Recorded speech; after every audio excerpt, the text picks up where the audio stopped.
¿Qué pasa cuando quienes están en el aula día a día deciden que la educación necesita un cambio de raíz?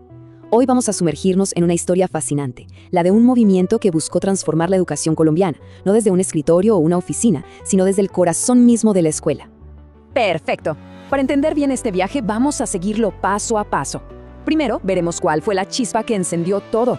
Luego, cómo nació formalmente el movimiento, la nueva figura del maestro que propuso, el camino que se construyó para hacerlo realidad y, claro, el legado que sigue vivo hasta hoy. Bueno, para entender el porqué de este movimiento, tenemos que viajar un poco en el tiempo, a la Colombia de finales de los 70 y principios de los 80. En ese momento, el ambiente educativo estaba, digamos, muy marcado por una visión impuesta desde arriba. La filosofía que reinaba era el conductismo. ¿Y eso qué significaba en la práctica? Pues que se veía al maestro como una especie de operario, alguien que aplicaba un manual de instrucciones al pie de la letra, y al estudiante como un receptor pasivo. La verdad, había muy poco espacio para el pensamiento crítico o para adaptar la enseñanza al lugar donde se estaba. Y esta frase es tremenda y lo resume todo. La idea de un currículo a prueba de maestros es muy fuerte. Básicamente implicaba que se desconfiaba de su capacidad. Se les estaba diciendo, no piensen, solo apliquen. Se les negaba toda su autonomía intelectual y profesional. Pero claro, una visión así no se iba a quedar sin respuesta. Frente a ese intento de control, el magisterio colombiano, que ya estaba organizado, empezó a gestar una contestación muy potente. Y lo más importante, una contestación profundamente reflexiva. Y ojo, esta respuesta no fue algo improvisado, se fue construyendo sobre momentos clave. Primero, en el 79, la conquista del estatuto docente les dio una nueva base profesional. Luego, un momento decisivo. En 1982, la FECODE lo lanza oficialmente. Y ya para 1984, con la revista Educación y Cultura, tenían una voz, un espacio para construir pensamiento colectivo. Y aquí está el meollo del asunto. Esto no era solo una lucha por mejores condiciones laborales, que también era importante, claro. Era un despertar intelectual.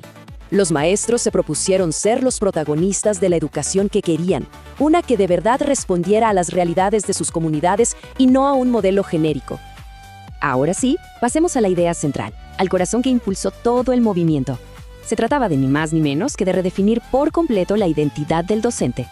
Miren, esta comparación es clarísima. Se trataba de pasar del maestro técnico, que solo aplica recetas, a un maestro intelectual. ¿Qué significa eso? Alguien que es sujeto de saber, que no solo transmite conocimiento, sino que lo produce, que dialoga con la cultura y que, a través de la reflexión, tiene el poder de transformar su propia práctica. Esta idea es muy potente. Entender la docencia como un trabajo cultural cambia todo el panorama.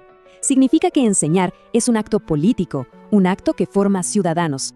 No es una tarea neutra, para nada. Es un compromiso con la construcción de la sociedad. Pero bueno, las ideas no se podían quedar solo en el papel. El movimiento se dedicó a crear toda una estructura para llevar esta nueva visión a la práctica, a las aulas de todo el país. Y para lograrlo, se apoyaron en 3 pilares fundamentales. Primero, los SEID, que eran como los centros de pensamiento de los maestros, dinamizados desde los sindicatos. Luego, las EPAs, o experiencias pedagógicas alternativas, que eran como laboratorios de innovación en las aulas. Y finalmente, el PEPA, el gran proyecto que buscaba unir todas esas experiencias en una propuesta educativa construida desde la base. Y aquí vemos qué bien pensado estaba este ecosistema. Todo arrancaba en los círculos pedagógicos, esos espacios para encontrarse, para compartir la palabra. De ese diálogo nacían las experiencias pedagógicas alternativas, las CEPAs. Y la suma de todas esas CEPAs es lo que iba dándole forma al gran proyecto educativo pedagógico alternativo, un modelo que crece de abajo hacia arriba. Entonces, ¿qué queda de todo esto hoy? ¿Pues solo un momento histórico que ya pasó? Pues la verdad es que no. Su legado sigue muy, muy vivo. Quizá una de sus herencias más poderosas es la estrategia de los círculos pedagógicos. Inspirados en el gran Paulo Freire, estos espacios, que siguen siendo impulsados por organizaciones de maestros en todo el país, son la esencia del movimiento. La idea de construir saber en colectivo, de fortalecer una comunidad que aprende junta, caminando juntos. Y al final del día, todo este esfuerzo intelectual y organizativo apunta a esto, a transformar la escuela. Se busca una educación que ponga en el centro a la persona, su dignidad, su bienestar, no las exigencias del mercado. Se trata de convertir la escuela en un verdadero territorio de paz, de justicia social y de construcción de ciudadanía. Y esa lucha por el sentido de la educación continúa. Hoy, el gran desafío del movimiento pedagógico sigue siendo la defensa de la educación pública. Pero no verla como un servicio más, sino como lo que es, un derecho fundamental, un bien común que debe ser protegido. Y cerramos con esta reflexión que es la gran pregunta que nos deja el movimiento pedagógico y que hoy resuena con más fuerza que nunca. Nos invita a pensar si es posible y sobre todo cómo lograr una educación que no imponga modelos universales, sino que dialogue con cada territorio, con su gente. Una pregunta que sin duda sigue muy abierta.